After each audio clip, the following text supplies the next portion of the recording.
Hello friends, कैसे हो आप सब लोग। आशा करता हूँ सब ठीक रहे होंगे। हमने पिछली वीडियो में देखा था कि किस प्रकार से गवर्नमेंट की हमने व्याख्या की। हमने ये बताया गवर्नमेंट कितने प्रकार की होती है और गवर्नमेंट की लेयर क्या थी। अब हमें देखना है क्या कि लोकतांत्रिक सरकार के मुख्य तत्व। हम सबसे पहले एक बार देख लेते हैं, जिन बच्चों ने पिछली वीडियो नहीं देखी एक बार देख लें, लेकिन मैं ब्रीफली बता देता हूं क्योंकि ये दोनों चैप्टर एक दूसरे से कनेक्टेड है, इंटरकनेक्ट है ये दोनों चैप्टर। तो मैं एक बार इसको ब्रीफ कर देता हूं कि हमने क्या देखा था। सरकार, हमने देखा था सरकार क्या है भाई। सरकार क्या है? सरकार है हमारे जो देश है, हमारा जो देश है उसकी बाउंड्रीज के अंदर सब कुछ व्यवस्थित करना। किसके लिए? हमारे हित में या हमारे लिए। सरकार में क्या काम होते हैं उसके लिए व्यवस्थित करने के लिए क्या कर देंगे हैं, क्या करते हैं वो सबसे पहले डिसीजन लेते हैं, यानी कि निर्णय लेते हैं। निर्णय लेने के लिए एक सरकार होनी आवश्यक है, अदरवाइज डे बाय डे के निर्णय सरकार के द्वारा लिए जाते हैं। अदरवाइज आपको बहुत सारी समस्याएं हो जाएंगी अगर सरकार निर्णय ना ले। दूसरा, वो नियम बनाते हैं। वो नियम किस लिए बनाते हैं? आप लोगों के लिए, आप लोगों की सुविधाओं के लिए नियम बनाते हैं और फिर उन नियमों को वो लागू करते हैं। ठीक, उन नियमों को लागू करते हैं। तो वो क्या करते हैं? निर्णय लेते हैं, नियम बनाते हैं और उनको लागू करते हैं। लेकिन अब सवाल पैदा होता है कि सरकार तो दो तरीके की बताई थी सर आपने, कौन सी बताई थी? एक बताई थी राजतांत्रिक, राजतांत्रिक यानी कि राजतंत्र वाली, और एक बताई थी लोकतांत्रिक यानी कि लोकतंत्र वाली, लोकतांत्रिक। अब लोकतांत्रिक और राजतांत्रिक सरकार में कल अंतर भी बताया था। क्या था कि सरकार तो वो भी है, सरकार तो वो भी है, लेकिन वो क्या करती है? वो यहां पर शक्ति किस में है? राजा या रानी में, राजा या रानी। ये आपका वहां पे हर डिसीजन लेते हैं, नियम बनाते हैं और उनको लागू करते हैं। लोकतंत्र में क्या है? लोकतंत्र में शक्ति कहां से प्राप्त होती है? ये लोगों को। लोकतंत्र क्या है? लोगों के लिए, लोगों के द्वारा बनाए गए नियम, ठीक, बनाया गया तंत्र, बनाया गया व्यवस्था। लोगों के द्वारा लोगों के लिए बनाई गई व्यवस्था ही लोकतंत्र है। और इसमें लोग कैसे करते हैं, कैसे बनाते हैं लोकतांत्रिक सरकार? कि वो क्या करते हैं? चुनाव होने के बाद वोट करते हैं। चुनाव होने के समय चुनाव के माध्यम से वो वोट करते हैं और वोट किसको से क्या होता है? प्रतिनिधि बनते हैं। प्रतिनिधि, प्रतिनिधि जो उनको रिप्रेजेंट करते हैं। अब इतनी बड़ी जनसंख्या है, इतनी बड़ी जनसंख्या में वो अपने आप तो सब डिसीजन नहीं ले सकते, तो अपने प्रतिनिधि भेजते हैं कहां पर? राष्ट्रीय स्तर पर या सरकार बनाने में। और ये प्रतिनिधि क्या करते हैं? ये सरकार का फॉर्मेशन करते हैं, ये बनाते हैं सरकार। और ऐसी सरकार को हम क्या कहेंगे? लोकतांत्रिक सरकार। जो लोकतांत्रिक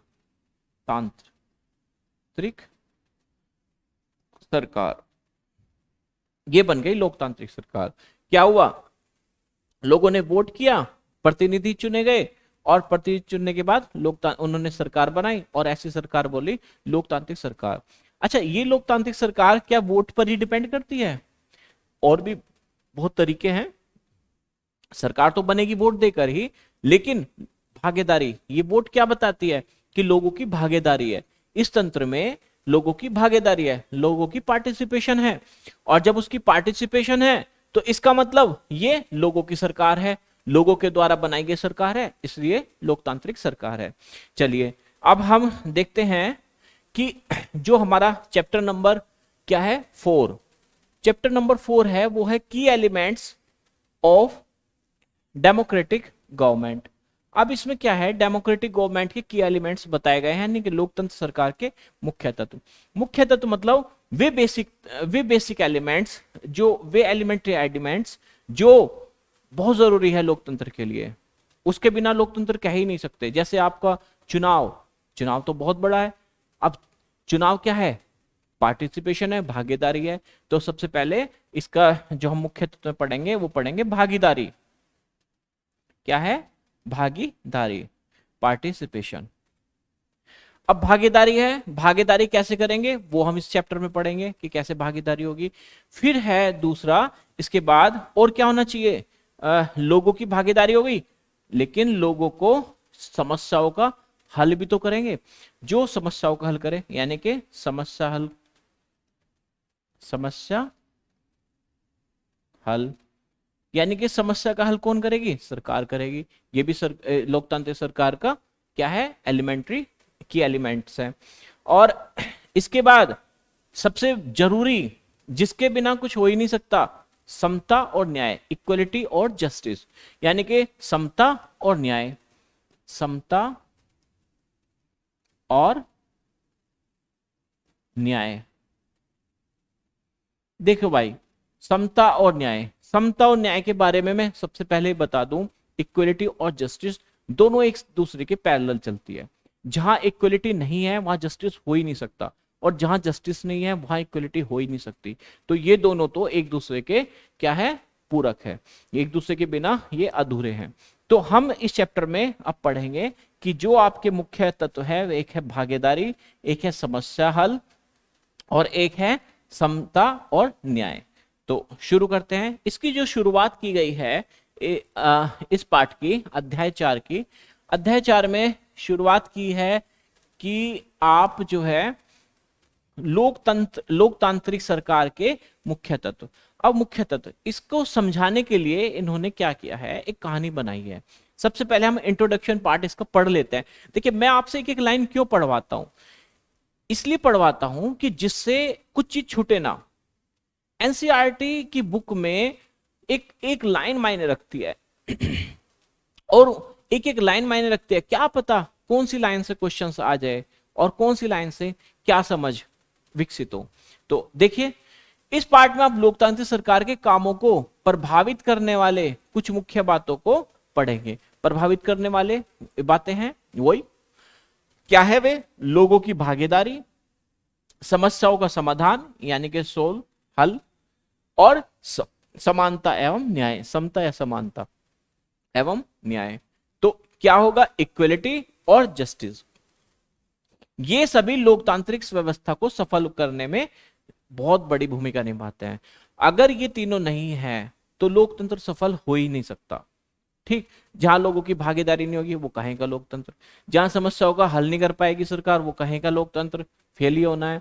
और जहां पर समता और न्याय नहीं है वहां भी सरकार फेल है। तो सरकार सफल कब होगी, जब इन तीनों चीजों की पूरी हिस्सेदारी होगी। अगर लोकतांत्रिक व्यवस्था ना हो, एक इमेजिन करो कि लोकतांत्रिक व्यवस्था नहीं है, तब क्या होगा। इस कहानी को हम ले जाते हैं साउथ अफ्रीका में। साउथ अफ्रीका एक ऐसा देश, पहले हम उसकी लोकेशन देखते हैं साउथ अफ्रीका की वर्ल्ड के मैप में। हमारा साउथ जो सॉरी अफ्रीकन कॉन्टिनेंट है, ये हमारा अफ्रीकन कॉन्टिनेंट है, ये वाला। इस अफ्रीकन कॉन्टिनेंट में आप देखोगे कि जो सदर्न पार्ट है, जो ये सदर्न पार्ट है ये वाला, ये दक्षिण अफ्रीका का भाग है, ये आपका दक्षिण अफ्रीका। अब ये दक्षिण अफ्रीका है और ये भारत है, ये हमारा भारत है, ये भारत है, ये भारत और ये दक्षिण अफ्रीका। तो दक्षिण अफ्रीका में लोकतंत्र नहीं था पहले, और जब वहां लोकतंत्र नहीं था तो सबसे पहले हम इमेजिन क्या करें, हम देख ही लेते हैं कि लोकतंत्र जब नहीं था तो वहां क्या कंडीशन थी, कैसे लोग वहां पर सरवाइव करते थे, कैसे वहां क्या डाइवर्सिटी तो थी लेकिन भेदभाव बहुत था। तो जहां डाइवर्सिटी ज्यादा हो वहां के लिए तो लोकतंत्र बहुत ही जरूरी है। जैसे भारत देश जैसा देश जहां बहुत डाइवर्सिटी है, वहां तो लोकतंत्र होना ही चाहिए और सफल लोकतंत्र होना चाहिए। तो ऐसी कंडीशन में हम देखते हैं कि दक्षिण अफ्रीका की क्या स्थिति थी जब तक वहां पर लोकतंत्र नहीं था। भाई दक्षिण अफ्रीका को की स्थिति को इन्होंने एक कहानी के माध्यम से समझाया गया है। कोई हेक्टर पीटरसन नाम का एक लड़का था, उसको गोली मार दी गई थी, 15 साल का लड़का था, स्कूल में जाने वाला, और गोली पुलिस ने मार दी क्योंकि वो प्रोटेस्ट कर रहा था कि उसको अपनी भाषा सीखनी थी, लेकिन जो गोरे लोग थे वो उनको अपनी भाषा सिखाना चाहते थे। तो इसमें 3 समुदाय थे, इस तीन समुदाय में जो अफ्रीका में थे, एक तो थे गोरे यानी कि श्वेत, व्हाइट मैन, एक थे काले, गोरे और काले, और एक थे सांवले, सांवले। अब ये सांवले भारतीय थे, काले निग्रो थे वहां के, और गोरे ये थे जिनकी चमड़ी गोरी थी। तो होता क्या था वहां पर, इन लोगों को दोनों को एक कैटेगरी में रखते थे, भारतीयों को भी और निग्रोज को भी, कालों को भी। तो आप समझेंगे भारतीय दक्षिण अफ्रीका में क्या लेने गए, दक्षिण अफ्रीका में क्या लेने गए भारतीय। भाई देखो उस समय क्या था, पुराने समय जब भारत गुलामी की जंजीरों में जकड़ा हुआ था, तो अंग्रेज क्या करते थे, अंग्रेजों का शासन अब दक्षिण अफ्रीका में था, अंग्रेजों का शासन भारत में था। आप सब जानते हैं कि एक बार ब्रिटेन का साम्राज्य में सूर्यास्त नहीं होता था, यानी कि उनका ऑस्ट्रेलिया न्यूजीलैंड तक भी साम्राज्य था, और इधर एशिया और अफ्रीका में भी साम्राज्य था। तो ऐसी कंडीशन में वे लोग बड़े अहंकारी थे, अपने आप को बहुत ज्यादा सुपर मानते थे और सबको इन्फीरियर मानते थे, यानी कि दुनिया की विविधता को वो नकारते थे और भेदभाव रखते थे। अब उस कंडीशन में भारतीय जो थे मजदूर बनकर आए, लाए गए कहां पर, दक्षिण अफ्रीका में। तो वे जो मजदूर बनकर दक्षिण अफ्रीका में लाए गए, वो दक्षिण अफ्रीका में ही बस गए फिर, तो वो दक्षिण अफ्रीका के नागरिक हो गए। लेकिन उनको वो कालों की कैटेगरी में रखते थे, और उनके साथ भी वही भेदभाव होता था जो निग्रो लोगों के साथ होता था, वहां के जो मूल निवासी थे। अब ये भेदभाव कैसे होता था देखिए, अब वोट देने का अधिकार नहीं था तो वहां पर भी वोटिंग होती थी, लेकिन वोट देने का अधिकार सिर्फ गोरों को था। जब वोट देने का अधिकार किसी समुदाय को या किसी पूरे संस्कृति के लोगों को, विशेष लोगों को नहीं दिया गया, तो वे उस देश में की सरकार में भागीदार कैसे हुए। एक तो वो भागीदार ही नहीं है, और जो भागीदार नहीं है तो उनको प्रतिनिधि कहाँ मिलेगा, उनकी बात रखने के लिए, उनके दर्द को समझने के लिए, उनकी समस्याओं को हल करने के लिए नहीं मिलेगा। तो उनके साथ हमेशा भेदभाव होता था, क्योंकि उनका सरकार में कोई भी पार्टिसिपेशन नहीं था, और वे लोग वोट भी नहीं देते थे, वोट भी नहीं देते थे, तो इसके कारण ही उनकी ये दुर्गति थी।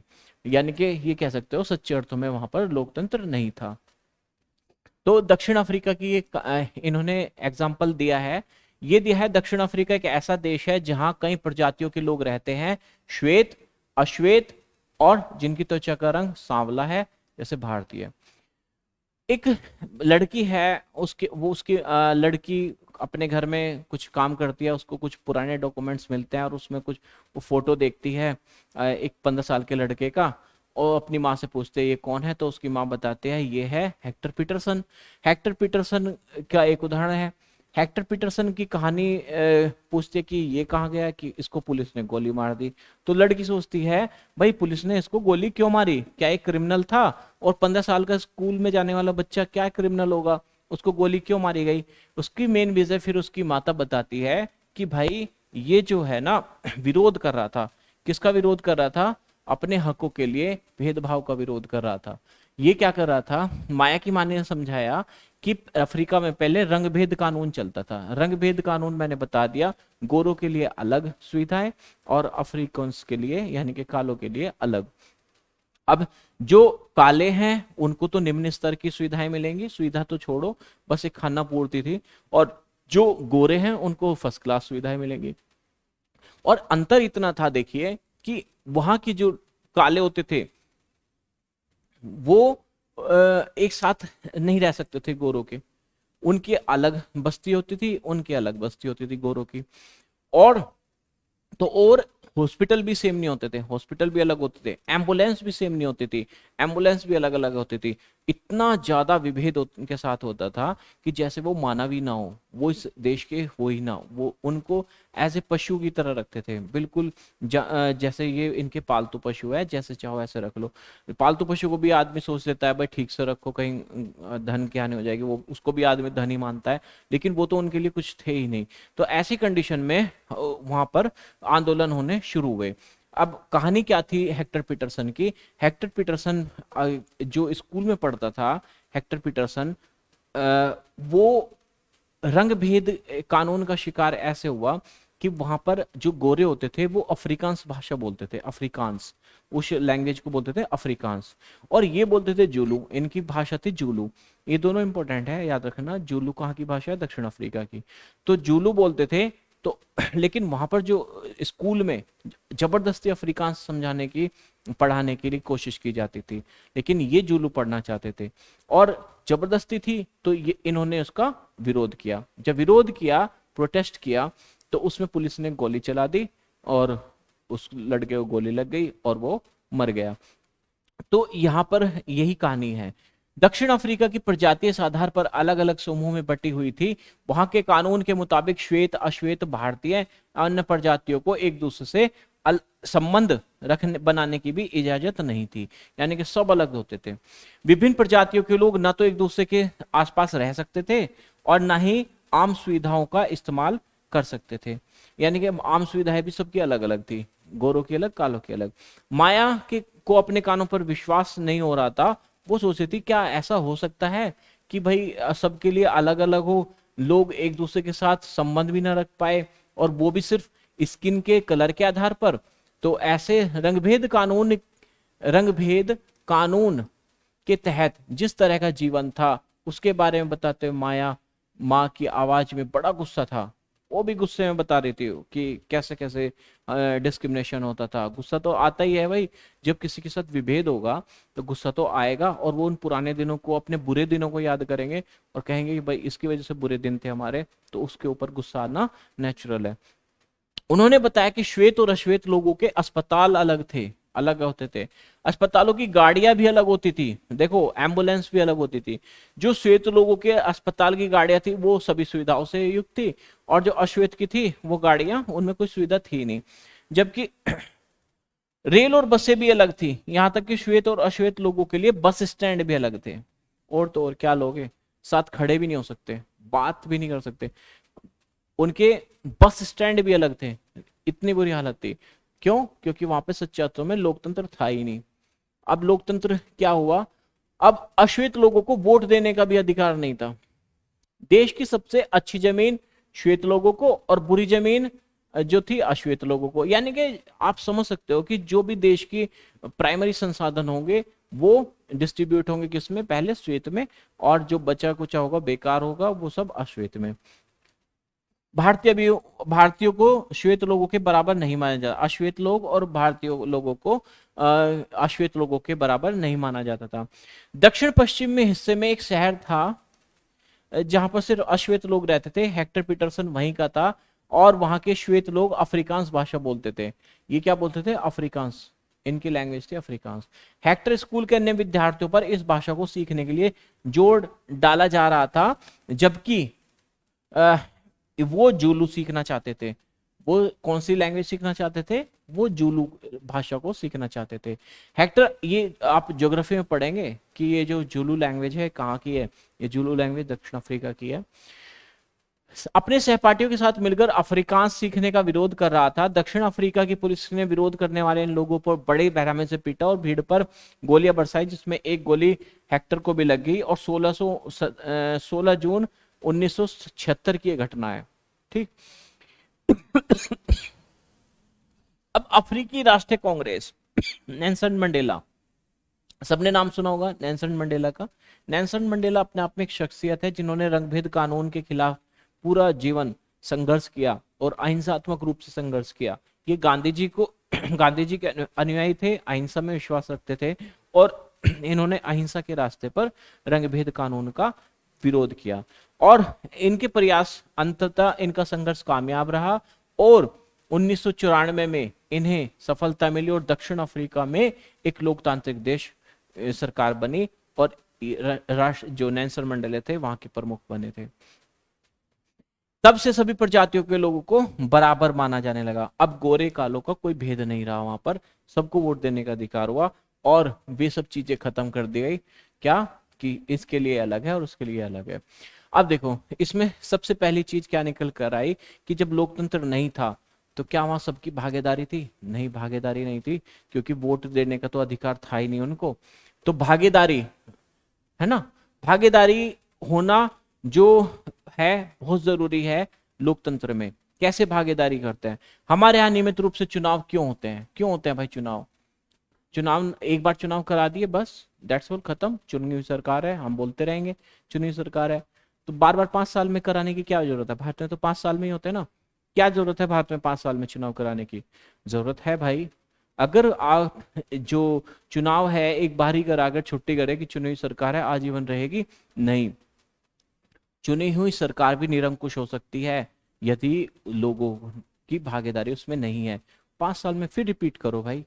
आपने 5 साल में जो काम किया वो जनता के अकॉर्डिंग किया या नहीं किया? अगर नहीं किया, ईमानदारी से नहीं किया, तो आपको नहीं चुना जाएगा। और यदि आपने किया, आओ फिर बैठो, आप आजीवन रहो, कितनी जितनी बार भी चुनाव हो उतनी बार जीतो, क्योंकि लेकिन आते रहो।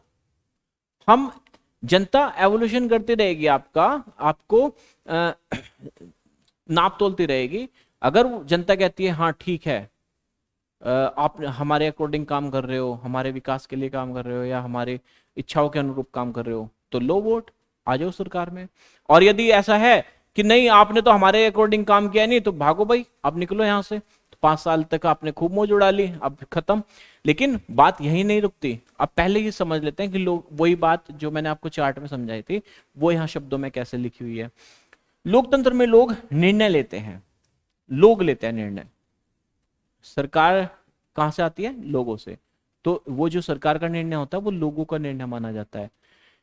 चुनाव में वोट देकर वे अपने प्रतिनिधि चुनते हैं। प्रतिनिधि चुने, ये प्रतिनिधि ही लोगों की तरफ से निर्णय लेते हैं।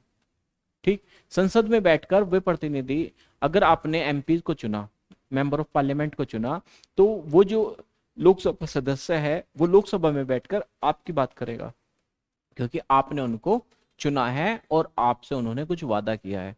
आपकी समस्याओं को वो भली भांति जानते हैं, और नहीं जानते तो उनको जनाओ, उनको बताओ कि हमें ये समस्या है, तो वो आपकी बात देश की सबसे बड़ी पंचायत संसद में उठाएंगे। यह मानकर चला जाता है कि प्रतिनिधि निर्णय लेते वक्त लोगों की जरूरतों और मांगों को ध्यान में रखेंगे, और ये माना जाता है भाई क्या है कि आपकी फीलिंग्स वो समझेंगे, क्योंकि आप लोगों ने उनको चुनकर भेजा है।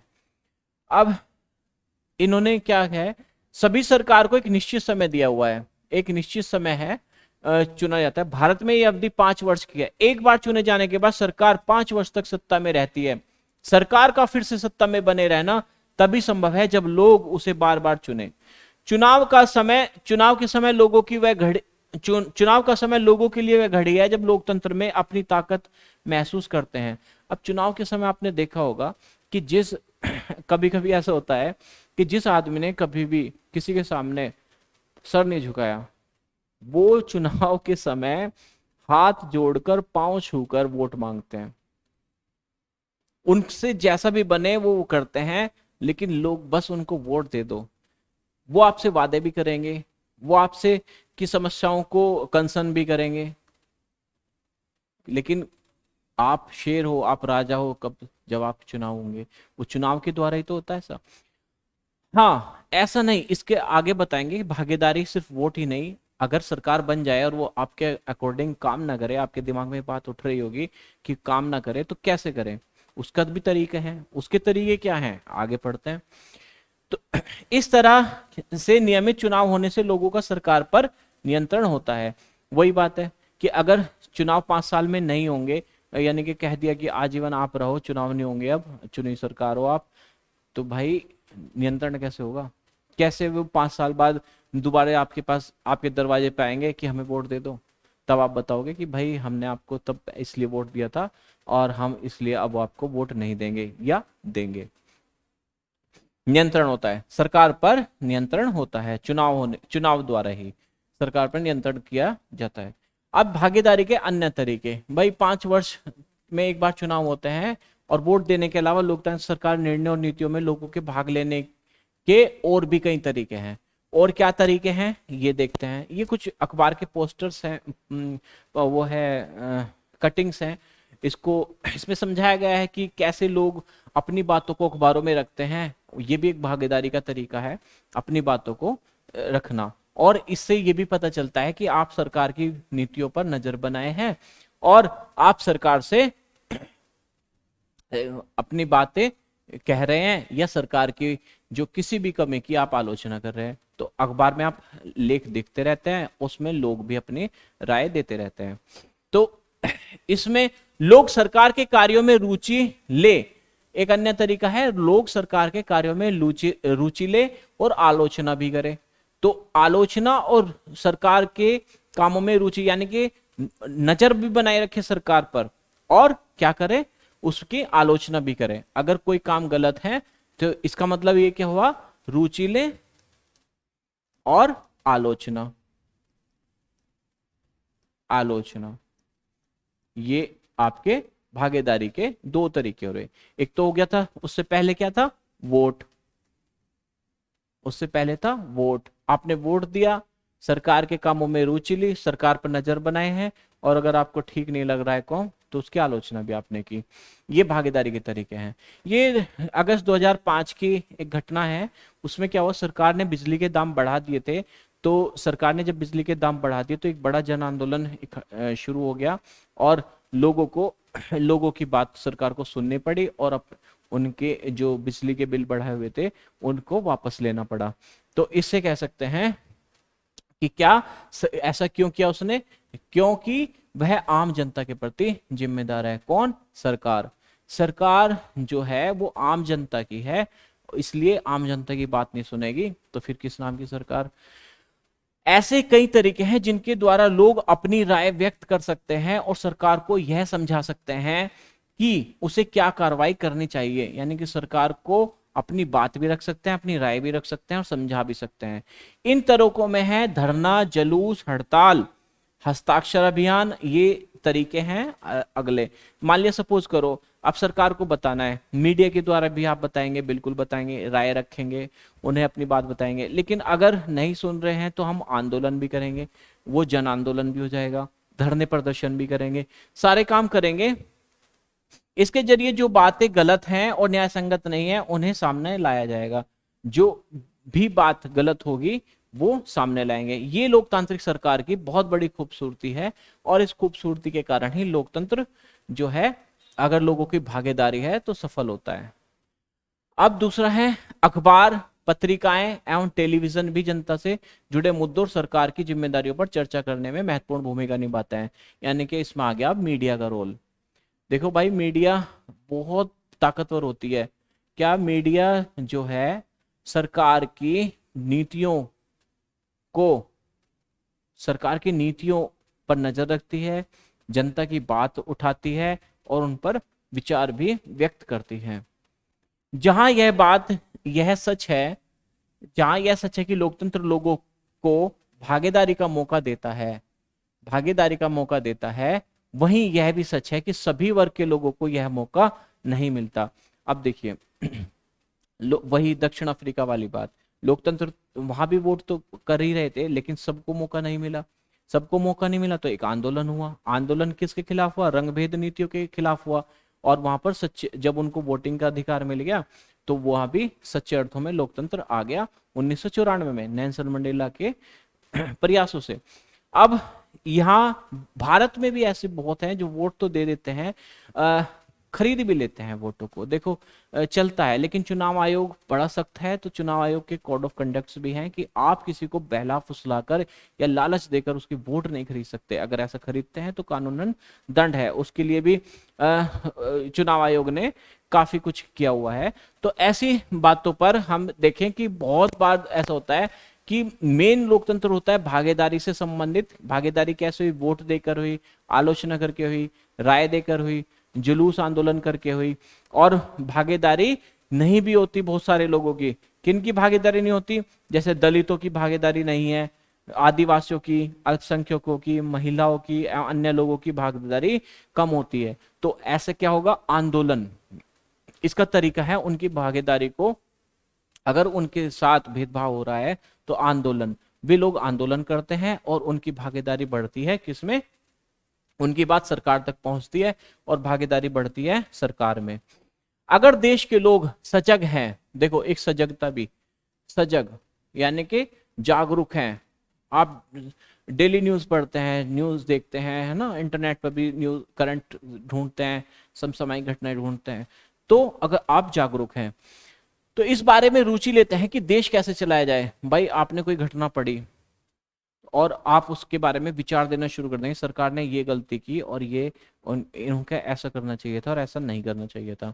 लोकतांत्रिक स्वरूप और भी मजबूत है। जितना देश की सरकार जैसे ही लोगों की जागरूकता बढ़ेगी और लोगों की भागीदारी बढ़ेगी तो इससे लोकतांत्रिक सरकारें मजबूत होती है। अगली बार अगर हमें शहर, कस्बे या गांव की गली में कोई जुलूस गुजरते हुए दिखे तो हम एक क्षण के लिए रुके और देखें कि भाई ये हो क्यों रहा है। ऐसा नहीं, बहुत से देखते हैं कि सीधे निकल गए, उनकी तरफ से कुछ भी होता रहे, तो वो पार्टिसिपेशन तो हुआ ही नहीं, वो जागरूकता हुई नहीं। पूछे तो भाई क्या हो रहा है यहाँ पे, वो बैनर भी रखते हैं, बैनर ही पढ़ ले कम से कम, इतना तो कर ही ले। अब है सरकार का दूसरा काम है विवादों का समाधान। डिस्प्यूट्स, जो डिस्प्यूट्स हैं, डिस्प्यूट्स देखिए, भारत एक विविधताओं का देश है। विविधता मतलब यहाँ पर भिन्न भिन्न संस्कृति, धर्म, जाति, नस्लों के लोग यहाँ पर रहते हैं। तो ऐसी विविधता में कहीं ना कहीं विवाद भी उत्पन्न होते हैं। जब हित एक दूसरे के, दो संस्कृति एक दूसरे से टकराने शुरू हो जाएंगे तो विवाद उत्पन्न होगा। तो विवाद का हल कौन करेगा? अगर सरकार नहीं है, सरकार अगर नहीं है तो बड़ी दिक्कत हो जाएगी, दोनों में लड़ाई हो जाएगी। यदि सरकार है तो उनके विवादों का हल करना भी सरकार की जिम्मेदारी है।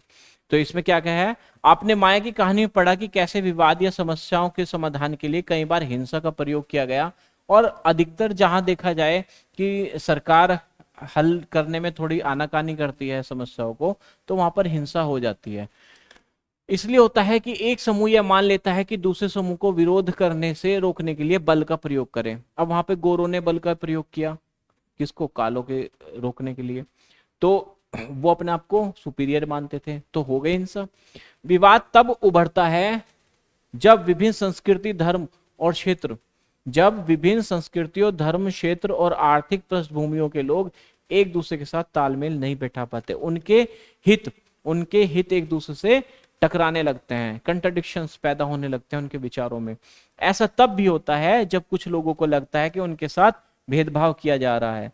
लोग अपने विवादों को समाप्त करने के लिए हिंसात्मक तरीके भी अपनाने लगे हैं। जैसे भारत में क्या है, नक्सलवादी का एक बहुत बड़ा उदाहरण है कि उनको लगता था जनजाति लोगों को या जो कमजोर लोग थे उनको लगता था कि उनके साथ भेदभाव हो रहा है, तो उन्होंने हिंसक रास्ता चुन लिया और वो नक्सलवादी बन गए।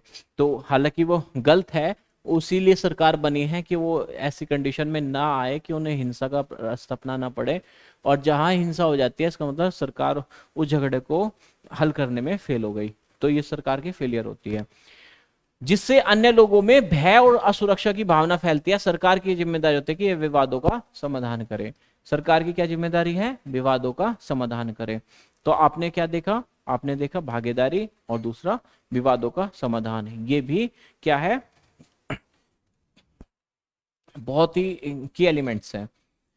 आइए आपने समाज के कुछ विवादों के बारे में पढ़े और ये समझे कि सरकार इनके समाधान में क्या भूमिका निभाती है। जैसे एक धार्मिक जुलूस, हमारे यहाँ बड़ा विवाद होता है धार्मिक जुलूसों पर।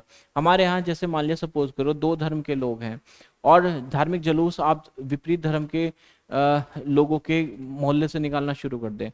हो सकता है किसी ने वहां पे पत्थर फेंक दिया, तो हो जाएगा जुलूस में गड़बड़। तो गड़बड़ हो गई, पत्थरबाजी हो गई, हिंसात्मक रूप ले लिया। तो ऐसी जगह पर सरकार का बहुत बड़ा रोल होता है कि वो कैसे उस समाधान करें।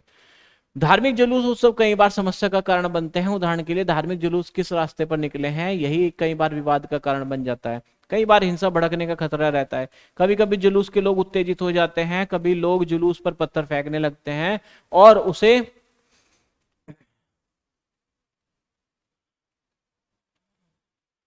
रोकने की कोशिश कर सकते हैं। सरकार, खासतौर से पुलिस की ऐसे में बहुत बड़ी भूमिका होती है। पुलिस की जिम्मेदारी ये सुनिश्चित करने की होती है कि आपस में टकराव की स्थिति पैदा ना हो, हिंसा ना बढ़ गए। यह सभी पक्षों को एक जगह बिठाकर बात करवाती है तब विवाद का समाधान निकल सके। आपने देखा होगा कम्युनल राइट्स जब होते हैं तो ऐसी बातें उस समय बहुत होती हैं, तो वहां पर पुलिस का, प्रशासन का बहुत बड़ा रोल होता है। वो क्या करते हैं, सभी धर्मों के लोगों को बैठाते हैं, उनसे मीटिंग करते हैं और वे लोग अपने लोगों को समझाते हैं कि नहीं ऐसा नहीं है। तो उसमें पुलिस की बहुत बड़ी क्या होती है, भूमिका होती है। वो कानून को भी बनाए रखते हैं, कानून का भी पालन कराते हैं और साथ में वो उनके बीच का समाधान भी निकालते हैं, विवाद का समाधान भी निकालते हैं। अब आगे है, भारतीय संविधान में बुनियादी नियम और कानून दिए गए हैं। ये कानून सरकार लोगों के लिए है, सबको इसको मानना पड़ता है। विवादों का समाधान इन्हीं कानून के आधार पर होता है। सारे के सारे समाधान जितने भी सरकार करेगी वो संविधान के दायरे के अंदर करेगी, संविधान के दायरे के बाहर कुछ नहीं कर सकती। और जितने भी हमारे यहाँ सबके संविधान में सबके काम और अधिकार और कर्तव्य सब बताए गए हैं, तो उन्हीं के आधार पर क्या करना पड़ता है, उन विवादों का समाधान करना पड़ता है। अब जैसे एक सबसे बड़ा उदाहरण है, क्या उदाहरण है, सबसे बड़ा उदाहरण है नदियां। अब जैसे आपने एक उदाहरण दिया हुआ है, नदियां भी कई बार विवादों का कारण बन जाती है। अब नदियां क्यों कारण बन जाती है, उसका रीजन है कि नदी कोई एक राज्य से तो होकर निकलती नहीं। जैसे गंगा नदी है, गंगा नदी उत्तराखंड से शुरू होती है, फिर उत्तर प्रदेश में जाती है, फिर बिहार में जाती है, फिर बंगाल में जाती है, और फिर बंगाल की खाड़ी में गिर जाती है, बांग्लादेश में जाती है, और फिर बंगाल की खाड़ी में गिर जाती है। तो नदियों को तो आप बांट नहीं सकते प्रदेशों में। तो ऐसी कंडीशन में क्या होता है कि प्रदेशों के बीच में विवाद हो जाता है। वहां के लोग कहते हैं कि, और खास तौर से ऐसे एरिया में जहां पर सूखा हो, सूखे का एरिया हो, और नदी भी तभी पानी लाती है जब बरसात का मौसम हो। तो ऐसी ऐसी स्थिति में सिंचाई के लिए जो हमने बांध बनाए हैं उन्हें पानी चाहिए। अगर उन्हें पानी नहीं होगा तो फिर बांध का फायदा क्या हुआ। तो बांध जो वाटर को रिजर्व किया जाता है वो उसी टाइम के लिए किया जाता है, सूखे के लिए। और हमें वही पानी फिर दूसरे स्टेट को देना पड़ जाए, तो पहला स्टेट तो कहेगा नहीं भाई हम इस पानी को नहीं देंगे, दूसरा कहेगा कि दो, नदी तुम्हारी अकेले की नहीं, नदी सबकी होती है, तो इस पानी को आगे आने दो, हमें भी पानी की जरूरत है। वो कहता है नहीं, हमें पहले हम अपनी पूर्ति करेंगे। तो हो गया विवाद। तो यही एक विवाद था कावेरी नदी। तमिलनाडु और कर्नाटक दो राज्य हैं साउथ साउथ में, वहां पर कावेरी नदी है।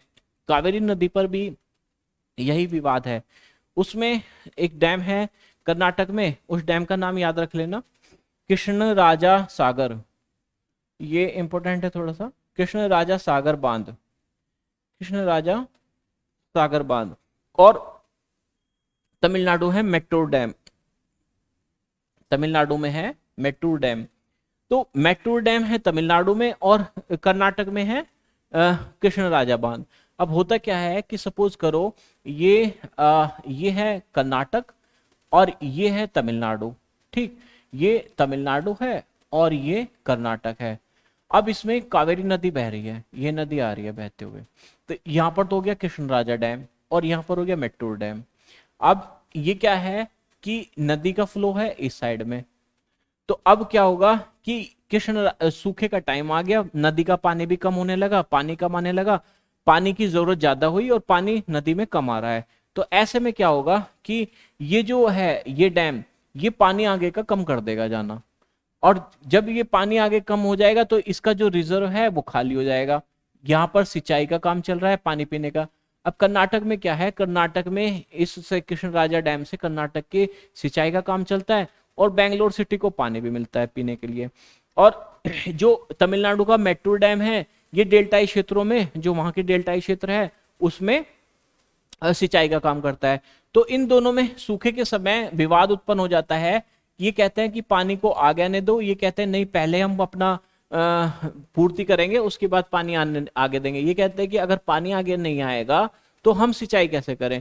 तो बात दोनों की जायज है। तो ऐसे में क्या हुआ, ये विवाद उत्पन्न हुआ, तो ये सरकार जो केंद्र सरकार है, संवैधानिक एक ट्रिब्यूनल बना दिया, ट्रिब्यूनल बना दिया। तो उसमें दोनों की बातें रखी गई और उस ट्रिब्यूनल ने अपना आदेश दे दिया कि भाई आप इतना पानी इस समय में आप इतना पानी यूज करेंगे और इस समय में आप इतना पानी यूज करेंगे। तो इस तरीके से पानी का डिस्ट्रीब्यूशन हो गया उन स्टेट्स में जहां जहां वो नदी जाती है।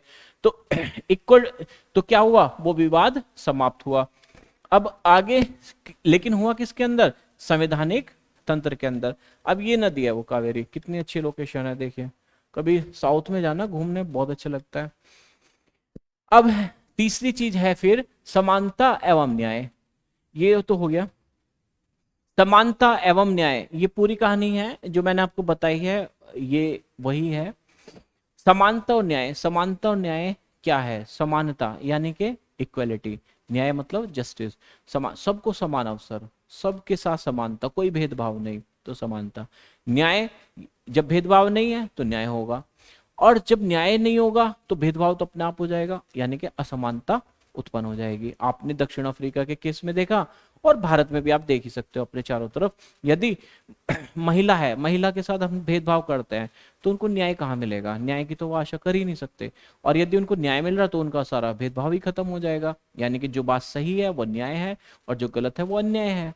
तो सही बात में हमेशा समता होती है, यानी कि सबको समान अवसर मिलने चाहिए भाई। इस धरती पर सब आदमी उस भगवान की संतान है, और इसके अलावा असमानता बिल्कुल नहीं होनी चाहिए। सभी जीव, बल्कि जीव, हमारे धर्म ग्रंथों में तो ये भी कहा गया है कि सभी जीव उस भगवान के हैं, सबके अपने अपने अधिकार है। इसलिए मानवाधिकार और पेटा वेटा तो जीवों के लिए भी बहुत अधिकारों की बात करते हैं, यानी कि शाकाहार को भी बढ़ावा देते हैं। चलो वो तो अलग टॉपिक हो गया, पहले पढ़ लेते हैं एक बार, ये इंपॉर्टेंट है थोड़ा सा। किसके हिसाब से? मेंस के हिसाब से भी इंपॉर्टेंट है। और समानता और न्याय को समझना जरूरी है। अगर आप लोकतांत्रिक सरकार या लोकतंत्र सरकार के जो तत्व है, भागीदारी है या समस्या है, निपटारा है, या फिर समानता और न्याय है, यही इनकी बेसिक चीजें नहीं समझ पाएंगे तो आगे बड़ा मुश्किल हो जाएगा समझना। देखो, आपको सिर्फ रटना नहीं है, आपको इस पूरी तैयारी में समझना है। जैसे ही आप समझेंगे, इसको प्रैक्टिकली लेना शुरू कर देंगे। जब आप कल न्यूज़पेपर पढ़े ना, और कहीं पर महिला के साथ या किसी और के साथ अत्याचार हो, तो आप बताएं कि हाँ भाई इसके साथ अन्याय हुआ है, इसको समता चाहिए, समता से ही इसको न्याय मिलेगा, या न्याय से ही इसको समता मिलेगी। तो ये लोकतांत्रिक सरकार के लिए अगर ऐसा होता है कि न्याय नहीं मिलता, तो लोकतांत्रिक सरकार के लिए ये बहुत ही गलत बात है। तो ऐसी कंडीशन में फिर हम क्या पढ़ते हैं? लोकतांत्रिक सरकार के मुख्य विचारों में से एक है, सबसे मुख्य विचारों में से एक है, ये बहुत जरूरी है, उसका न्याय एवं समता के प्रति वचनबद्ध होना। क्या? अगर कोई भी सरकार, चाहे लोकतांत्रिक हो या राजतांत्रिक हो, अगर समता और न्याय उसका मेन उद्देश्य नहीं है तो वो फेल होनी है। चाहे लोकतंत्र ही क्यों ना हो, लोकतंत्र भी फेल हो जाएगा। राजतंत्र तो फेल होता ही है अधिकतर, जब भी लोगों के विरुद्ध ज्यादा काम होंगे तो राजतंत्र फेल हो जाता है, लेकिन लोकतंत्र भी फेल हो जाएगा अगर समानता और न्याय नहीं है। ठीक, ये बहुत ज्यादा इंपॉर्टेंट है। न्याय और समानता को एक दूसरे से अलग नहीं किया जा सकता भाई, ये एक दूसरे से अलग नहीं हो सकते, यानी कि दोनों साथ साथ चलेंगे। क्या? जहां समता है वहां न्याय होगा, और जहां न्याय है वहां समता होगी, वहां इक्वलिटी होगी। आगे फिर बताया गया है कि जैसे उदाहरण दिया गया है भारत में, क्या? अस्पृश्यता, अस्पृश्यता अनटचेबिलिटी, यानी कि अछूत, छुआछूत की प्रथा पर अब कानून द्वारा रोक लगा दी गई है। लंबे समय तक दलित लोगों को शिक्षा, स्वास्थ्य, यातायात की सुविधा से वंचित रखा गया। पहले हालात ये थे कि उन्हें सार्वजनिक मंदिरों में घुसने तक नहीं दिया जाता था। डॉक्टर अंबेडकर का बहुत बड़ा रोल था, और अन्य कई लोगों ने जोर देकर कहा कि यह प्रथा अमानवीय है, अमानवीय, यानी कि मानव के लिए तो ये प्रथा गलत ही है। जहां समानता नहीं है, जहां सबको समान रूप से नहीं देखा जाता, वहां तो अमान्यता है, अमानवीयता है। और जाति व्यवस्था के समय, जाति व्यवस्था ने जो जिनको कहा जाता था निम्न जाति के, निम्न कोई जाति नहीं होती, सब जातियां अगर पहली बात होती है तो सब समान होते हैं, लेकिन उनको कहा जाता निम्न जातियों का, उनके साथ थोड़ा बहुत भेदभाव होता था। तो ऐसी कंडीशन में उन्होंने अमान्य कहा। न्याय तभी प्राप्त हो सकता है जब सब लोगों के साथ बराबरी का व्यवहार हो। न्याय तभी होगा जब सबके साथ समानता का व्यवहार होगा, इक्वलिटी होगी। सरकार भी समानता के लिए और न्याय के लिए जरूरत पहचानती है, और समूह के लिए विशेष प्रावधान करती है। जिनके साथ अन्याय हुआ है, जो समान नहीं हो पाए, भेदभाव हुआ है जिनके साथ, उनके साथ सरकार विशेष प्रावधान करती है। जो समाज में अब भी बराबर नहीं माने जाते, अभी भी बहुत सारी जाति व्यवस्था के अंदर समस्याएं हैं, पूर्वाग्रह हैं, यानी कि आप कह सकते हो, आपने जो उसमें पढ़ा था डाइवर्सिटी और भेदभाव में, पूर्वाग्रह और जो ये होते ना रूढ़िवादी विचारधारा, रूढ़िवादी धारणा, रूढ़िबद्ध धारणा, वो क्या है, अभी भी समाज में है। तो क्या होगा, उनके साथ बराबर का नहीं होता, तो सरकार क्या करती है, उनके लिए विशेष प्रावधान करती है कि भाई लो, तुम्हें आगे बढ़ाएंगे, तभी सारी समस्याओं का हल हो जाएगा। तो क्या होगा, विशेष प्रावधान करेंगे। जैसे हमारे समाज में यह आम प्रवृत्ति है कि लोग लड़कों की देखभाल लड़की से ज्यादा करते हैं। इसका मतलब है कि समाज लड़कियों को उतना महत्व नहीं देता जितना लड़कों को देता है। अब लड़की और लड़के के बीच में सबसे ज्यादा हमारे देश में होता है भेदभाव, बिल्कुल होता है, इसमें दो राय नहीं है। आप अपने आसपास के चारों तरफ देख लो, अगर आप जाएं देखें तो जितनी सुविधाएं हम लड़कों को देते हैं, हमारे देश में लड़कों को दी जाती है, उतनी लड़कियों को नहीं दी जाती, लड़कियों को बराबर का नहीं माना जाता। तो ऐसी ये गलत धारणा है। तो इसमें क्या करेंगे, यह धारणा गलत है और अन्यायपूर्ण है, इसे दूर करने के लिए सरकार ने कुछ कदम उठाए हैं। सरकार ने कुछ विशेष प्रावधान किए हैं जिससे लड़कियां अपने साथ होने वाले अन्याय से छुटकारा पा सकेगी। उदाहरण स्वरूप सरकारी स्कूल और कॉलेजों में लड़कियों की फीस खत्म कर दी या कम करने का प्रावधान कर दिया। अब देखिए सरकार क्या करती है, आपने कहा कि लड़की क्या है, हमारे समाज में सबसे पहले ये माना जाता है कि जो ये मानते हैं कि लड़की क्या है, बोझ है, पराया धन है। सरकार ने कहा ठीक है, अब हम पहले बोझ की समस्या हल करते हैं, पढ़ाई फ्री कर दी, हम पढ़ाएंगे नहीं, फीस कौन देगा, पढ़ाई चलो भाई फ्री कर दी। अब बोझ है, एक काम करो अकाउंट खुलवाओ, लड़की होने पर अकाउंट खुलेगा और उनके पैसे जाओ, हो गया। और बताओ, हाँ जी, ये जो है ना लड़कियां जो है वो पराया धन है। पराया धन कैसे होगा, जॉब दो उनको, पढ़ाओ लिखाओ और जॉब दो। अब पराया धन बताओ, अब तो धन है जी। वो अब वो सरकार ने जो पराया धन था वो उनका धन हो गया, एसेट्स हो गए उनके। अब वो बड़ा ध्यान देंगे लड़कियों को भी, लड़कों के साथ बिल्कुल वही सुविधाएं देने शुरू करें। इंग्लिश मीडियम में लड़का जाएगा, इंग्लिश मीडियम में लड़की जाएगी, नहीं नौकरी करेगी। कम से कम माँ बाप को ये खुशी होती है कि अपना बच्चा किसी दूसरे के आस्तिक नहीं है और हमें उसके दहेज नहीं देना पड़ेगा। वो कामयाब हो जाएगी तो सब कुछ ठीक हो जाएगा। धन्यवाद, मिलते हैं अगले वीडियो में। और इसको शेयर कर दीजिए, लाइक कर दीजिए, सब्सक्राइब कर दीजिए। बहुत बहुत आभार होगा आपका और हमें प्रोत्साहन मिलेगा। धन्यवाद।